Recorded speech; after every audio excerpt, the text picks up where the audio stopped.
May the words of my mouth and the thoughts and meditations of all of our hearts be acceptable in your sight, O Lord, our rock and our Redeemer. Please be seated. Well, I'm going to ask the same question I asked the kids. Do you feel the joy this morning? I hope you do, because Easter Sunday is about joy breaking through. In the words also of Tolkien from a different book, joy beyond the walls of this world, poignant as grief. Joy beyond the walls of this world. Death, destruction, pain, and brutality do not have the last word. Christ has defeated death and the power of darkness. I love the line that we've been singing again and again, our triumphant holy day. If we had trumpets here this morning, you bet we'd be blowing them. And yet the surprising thing about St. Luke's gospel, which we just heard, is how gradually that triumphant joy unfolds. Remember, there are 4 different gospels, 4 different ways of telling the story. And each gospel writer tells it in a slightly different way. Just as if you were to ask 4 friends to tell a story, you tell it in a slightly different way to get a slightly different effect. And in Luke's gospel, those who arrive at the tomb do not meet Jesus that morning. Their grief and fears are not immediately vanquished. In fact, if we were to keep reading, Jesus doesn't make an appearance until that evening on the road to Emmaus, and it's only a brief appearance as that.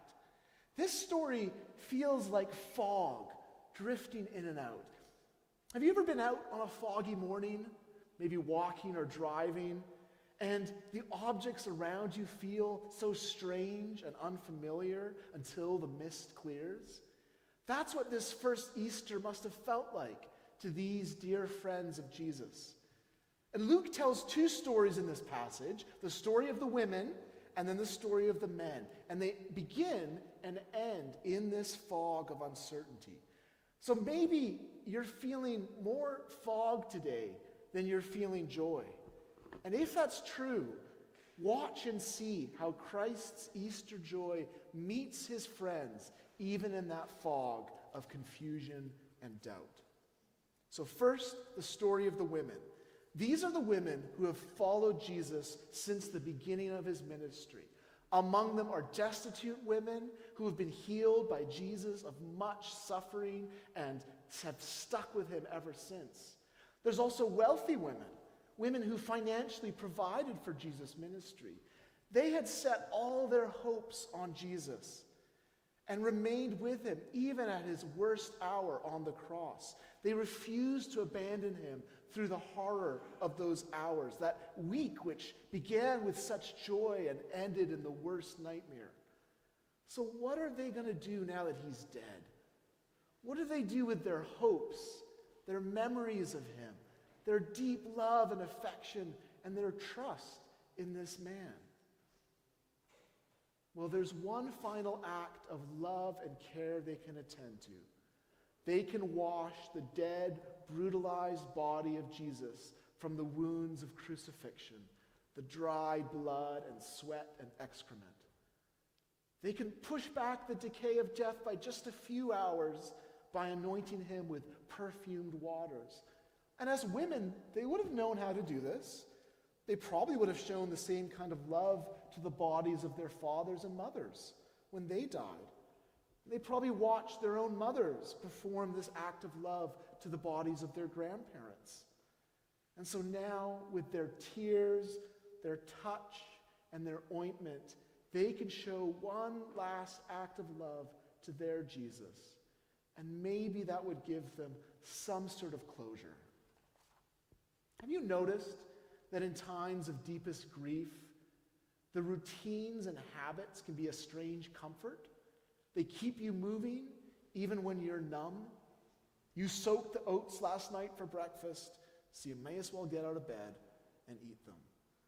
The mailman had come and put something in your box, so you might as well get your shoes on and go check. I think that's what's happening with these women. They prepared the ointment the day before, so they may as well carry through on their plan, even if they felt like cowering in their homes, even if this task brings them straight to the source of their grief. And so it's early dawn, 6 a.m., still the deep dark of dawn, the time when there's only the barest hint of light emerging from the shadows of dark night, a luminous time, an hour when anything might happen. And Luke's description of what happens next is matter of fact, not much emotion. They found the stone rolled away from the tomb, but when they went in, they did not find the body. Luke puts all the emotion in their response. The translation that was read for us says, while they were perplexed about this, which sounds a little bit like they couldn't find the clue to that crossword puzzle, perplexed about this. I think a better translation would be, while they were at a loss about this. At a loss. Because a dead body, we can handle that.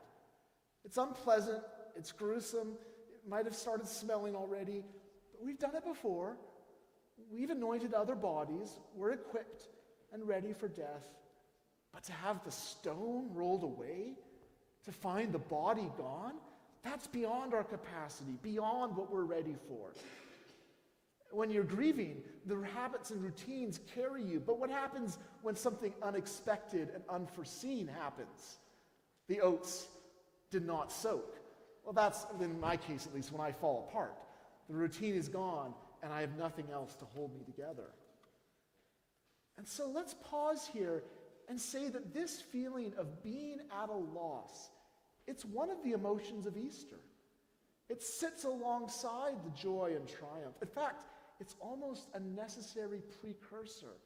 It's like the feeling when you wake up from the nightmare and you're not sure what's real and what isn't yet. So when you're feeling that sense of loss, maybe you're feeling that this week, or maybe you will feel that this week. We'll all feel it at some point. Take comfort, because maybe it's a sign that the fog is about to clear and that Easter joy is dawning. Well, the disruption of the women continues, because then they encounter angels, men whose garments shine like lightning. It's been a long time, if you've been reading through Luke's gospel, since we've encountered angels, and so their presence may come a bit of a shock, but they've been there at the beginning of the story. Do you remember the Christmas story? How Zechariah has an angel come to him in the temple, how Mary has an angel come to her, and remember the shepherds? The angels that announce the good news to them. Here's that angel again, once again disrupting what is expected. And their words do disrupt the women's plans. Why do you look for the living among the dead? You won't be needing those spices and perfumes. Save them for someone else, someone who will stay dead longer. You've been stealing yourself for a corpse, but you won't find any dead bodies here. And then what the angels do next, I think it's interesting. They engage the women in that all-important spiritual practice. I've learned something from David, spiritual practice, of reminding others to remember. They say, remember how he told you. Think back before this awful weekend, back to when you first encountered Jesus and he changed your life completely. Do you remember how he predicted these awful events? Remember his promise that he would rise again? It's happened. The unbelievable, unhoped for has come true. Unlike in the other Gospels, the women do not encounter the risen Jesus yet. They're not yet given the direct proof of his presence, someone they can touch and embrace and know for real is alive. Instead, they are asked to remember what Jesus himself said to them. They do what we, who read this story and hear it today, must also do. Remember the words of Jesus and then act on them. And that's what they do. They remember his words, and then they return from the tomb to tell all the rest. They are like the shepherds at Christ's birth, who go and spread life-changing news with great joy. But in order to do this, the women need others, messengers who disrupt their lives enough to remind them of what they had forgotten. Now, if you can't tell, I'm an enthusiast. When I get excited about something beautiful, whether it's a glorious sunset, a movie which knocks me backwards, a new recipe that is just so delicious, or just a beautiful tulip that's opened up, I can't help but share it with those around me. Look, I say, look, don't you see it? Isn't it beautiful?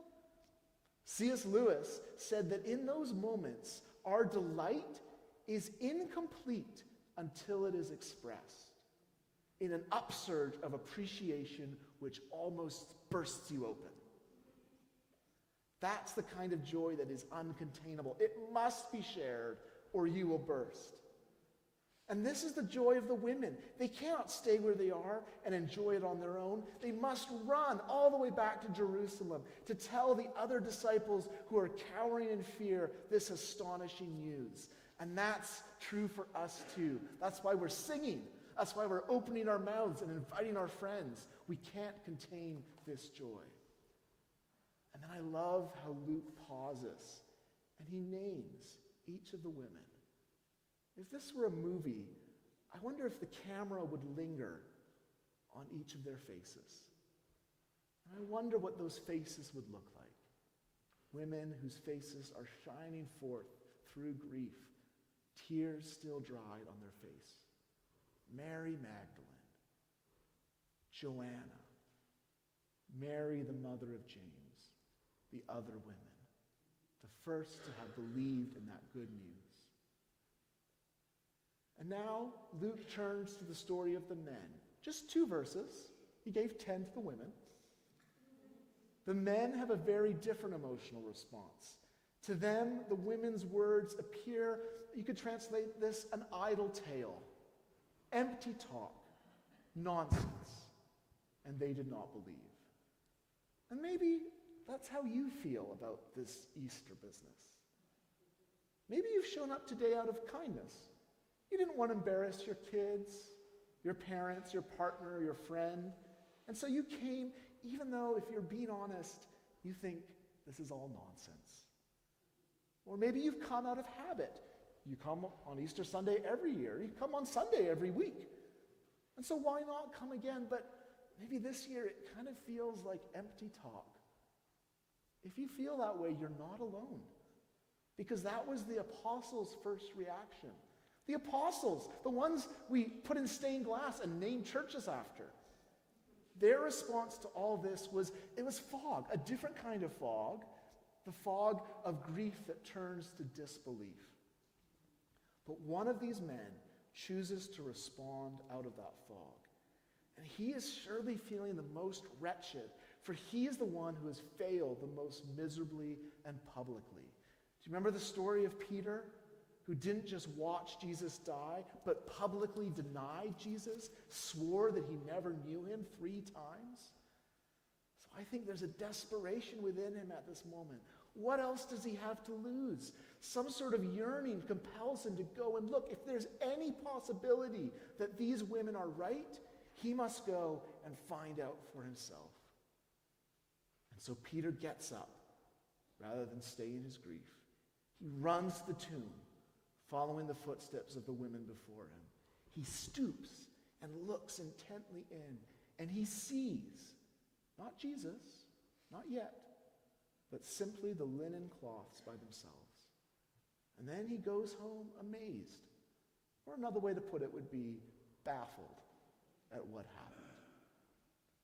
Perhaps you too are baffled by this whole Easter business. Perhaps you are also damaged by grief, worry, betrayal, loss. So what are we to do? What are you to do with all of these emotions on Easter Sunday? Well, you're already here. Like Peter, you got up and you came. So like Peter, stoop and look into the empty tomb.